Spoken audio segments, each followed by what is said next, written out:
What's up? Thanks for hanging out with me for a while as we talk about the events that are unfolding in the world. Pretty crazy things going down. Lots of people are waking up, and I'm here to amplify that message so that we can all, live in a better world. And that's for sure. The ones who are paying about the Iraq lies and deception went on there. The ones who know about what happened in Libya, right?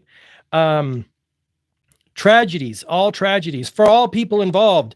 The only reason these events are allowed to go on or happen is because Americans are largely seduced by bread and circuses. They just they don't want to look at it. They don't want to pay attention. If there wasn't bread and circuses and Hulu, Netflix, Amazon Prime, HBO, and all the professional sports and all the amateur sports and all the BS, we wouldn't probably be in this situation.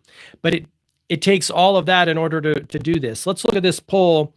I've got a poll here. Charlie Kirk's remarkable online poll highlights 90% of respondents do not want USA involved in the Israel war. Charlie Kirk presented a poll question on his Twitter account asking, should the U.S. get involved in Iran's war? Let's check it out here. Look at this. 89%. There it is, 89%. It's like virtually no one wants it. Then again, no one wanted the Iraq war either, but we rolled into there and did some heinous crimes against humanity. He said, should the U.S. get involved in Israel's war against Iran? Yes, 10.3%. No, 89.7%. That's what's up. 4.8 million views on his Twitter account there. Says there is obviously a significant majority of MAGA Republicans who do not want the U.S. military involved in more foreign conflicts. Also, it's obvious that it's not a scientific poll and more a sense of amid the people who use Twitter. Regardless, let's check out a couple of videos I've got queued up here for this. Yeah, it's wild. It's just wild that we're even on the brink of this, given the fact that I think everyone realizes war is a racket. Smedley Butler, Marine in the early 1900s, called himself a gangster for capitalism. This is a funny video right here. Look at this one.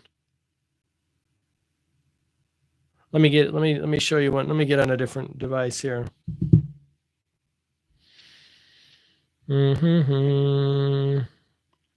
All right. This is so funny. Want to go fight Iranians for Israel? Joey, don't you dare be anti-Semitic! I want to go home, sir! You some kind of anti-Semite, Joey! I don't even know why we were there. Let's focus on why that thought is anti-Semitic, Joey. Get a job, loser. Israel needs our taxes.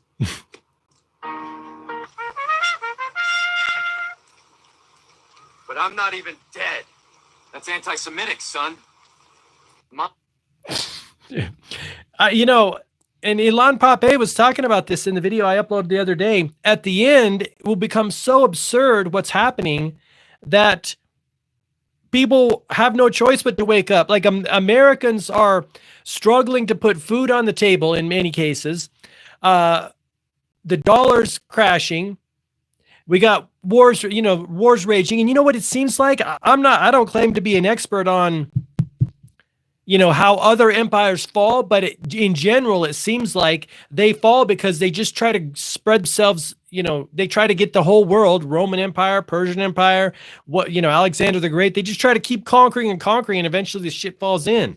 It feels like that's where we're at. Like our core, we got people, mental health crisis in America, physical health crisis in America, economies shaky at best, right? Private equity's destroying things, BlackRock's destroying things. It's wild, and the gov is just like full speed ahead trying to wrap up all of their little loose ends. It's so weird. Let me share this other one with you here. Now, this is good. I don't remember this gentleman's name. You might know him, but check this out. Believe it or not, we are the ones responsible for this. In 1951, this man, Mohammad Mossadegh, was democratically elected by the people of Iran. He was named Time Magazine's Man of the Year, specifically for standing up to Western imperialism. But he did something unforgivable to the West, which was to nationalize the Iranian oil industry. So what do? Well, we sent in the CIA to overthrow his government in Ajax. We then installed the Shah, who gave us unfettered access to oil, but was also a brutal dictator. We're talking about secret executions. And this eventually led to the rise of the Ayatollah and the Islamic fundamentalist regime that we know today in Iran. In fact, the U.S. has repeatedly overthrown secular governments in the Middle East because they oppose Western imperialism. We just talked about Iran, but there was also Iraq in 1963 and also in 2003 with Saddam Hussein, Afghanistan in the 1980s, Libya in 2011, Syria also in 2011. Those are under Obama. I mean, if you take a look at this map, it's almost like it's not about the nuclear weapons. Please, let's not get lied into yet another regime change war in the Middle East. Amen to that. I think Americans are kind of waking up to what's been going on. I've got another video here from Shane Vibes Truth. He's sharing some really good stuff. Yeah, let's watch this video of Donald Trump here. Some of the people in the base don't want a long-term war. They're afraid that we're going to get into a long-term war. We're not looking for long-term. Yeah, we're looking. I only want one thing. Iran cannot have a nuclear weapon. That's it. I'm not looking long-term, short-term. And I've been saying that for 20 years. I've been saying it as a civilian who got a lot of publicity. People would cover it. Very simply, Iran cannot have a nuclear weapon. That's it.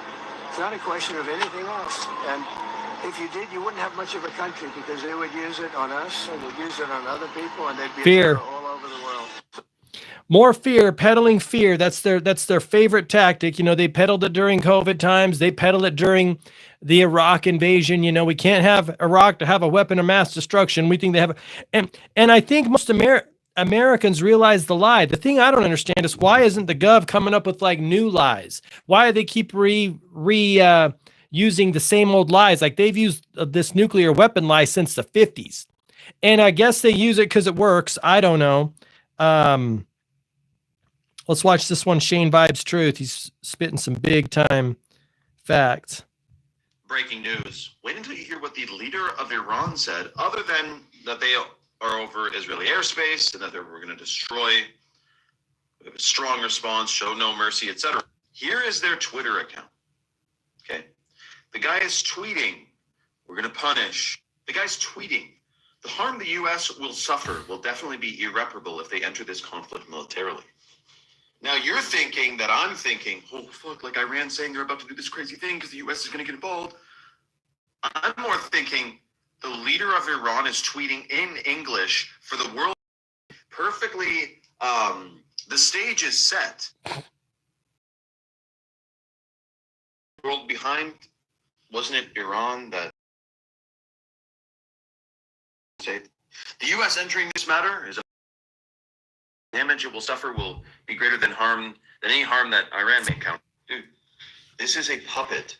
This is part of the global conspiracy to plunge the world into world war. They're painting a narrative for the masses to gobble up. Holy shit, did you see the leader of Iran saying, why the fuck's he not tweeting Arabic? Why is he letting his inner thoughts and interminglings known to the world unless to engineer sentiment and get people prepared? I believe these guys are a part of the same cult the tip top of Israel is. This is all an engineered chaos. And this is what they won't tell you about. Comment the word Rumble below and check your DMs. I'll send you a link to my Rumble live stream channel where we go live every night exposing this stuff. We can't discuss it on here. I believe it. I buy it. I buy it 100%. He's got another video here that talks about something pretty wild. Oh, geez. His Instagram is growing big time. He's a freaking powerhouse of content. Where is this other video here? It's talking about how the Iranian government building has like 33 windows. It's so weird, you know. I mean, I don't put anything past them, to be honest. And if Iran did, if we did overthrow the Shah, or no, if we did overthrow that other guy in 53 and put in this, you know, dictator, or put in a puppet, we are it is a staged event, right? Come on, let's be real. I don't know. I don't trust him at all, to be honest. I can't find that other video right now, but it basically, he's surmising that it could all be totally staged up, right? I think we know they want a totalitarian one world system. I mean, that's not even secret anymore. They've told us they want to modify our behavior. They want to control us. They want to surveil us. I mean, Trump's given, the millions. I don't know what it was, 150 million, 300 million to Palantir. I just think these guys are super sketchy, and they're people are waking up to what's going down, and I hope more do wake up, right? I can't find that other video at the moment, but the other day I also shared, or I'm going to share a short video about William Bloom. William Bloom was a journalist and an investigator, author. He worked for the federal government for a while. He said the famous phrase, whatever you think your government is up to, it is far worse, far worse. And we know that to be true. And I always tell people, hey, related to the health situation in America, if they'll do what they did to Tuskegee residents, if they'll do what they did to radiation experiment Americans, if they'll do what they did in St. Louis in the 50s and 60s with the radioactive dust, if they'll do what they did in San Francisco Bay, if they'll, do what they did in New York, that's just what we know about. This doesn't even take into account what they've done in overseas, South America, Middle East, Asia, who knows? There's some sketchy people. I tell people, if they'll do all that, like, are they really the best source of health and wellness advice for you and your family? That's something every American's got to figure out for themselves. The problem is, I don't think a lot of Americans know about that, because again, back to the bread and circuses. A lot of Americans are too seduced with bread and circuses and shopping and consumerism. And I know this because I used to be in that mode. I didn't know what was going on in the Middle East. I didn't know what went on in South America. Right? I was ignorant to all that because I was like, oh, consumerism and movies and music and all the bullshit. This is why I speak out about it now, because I was part of the problem. I was part of the problem, and I don't want to be part of the problem. I want to be part of the solution. And I have a lot of making up to do because I was so ignorant about things in the world. Here's that William Bloom video. Let's see here. I'm on williambloom.org. Looks like this. He's got overthrow other people's governments, the master list. Instances of the United States overthrowing or attempting to overthrow a foreign government since the Second World War, right? China, 1949, early 1960s, Albania, East Germany. I mean, there's Iran, 1953, right? Guatemala, Egypt. I mean, the list goes on. It's so disgusting and sick. And we're supposed to be the land of freedom and democracy. It's like, right, I get it. Then at the end of this list, he says, why will there never be a coup d'etat in Washington? And the answer is because there's no American embassy there, right? You cannot make this up. It's so disgusting what's been going on. Syria 2012, Ukraine 2014. My understanding is that is when Russia took Crimea. Obama, was in charge then. Let's see, Somalia 2007 to present. Haiti 2004. I think that's the Bill Clinton BS. Iraq 2003. I mean, son of a gun, what is going on in our world that we keep doing this? It's got to stop. Like, it can't keep going on. Anyway, there's my piece. I appreciate you hanging out with me, talking about the events that are unfolding. I'll catch you in the next one. If you want to follow for more, updates, information, etc., you can do it at anywhere at G Mark Phillips. I share short clips, different places.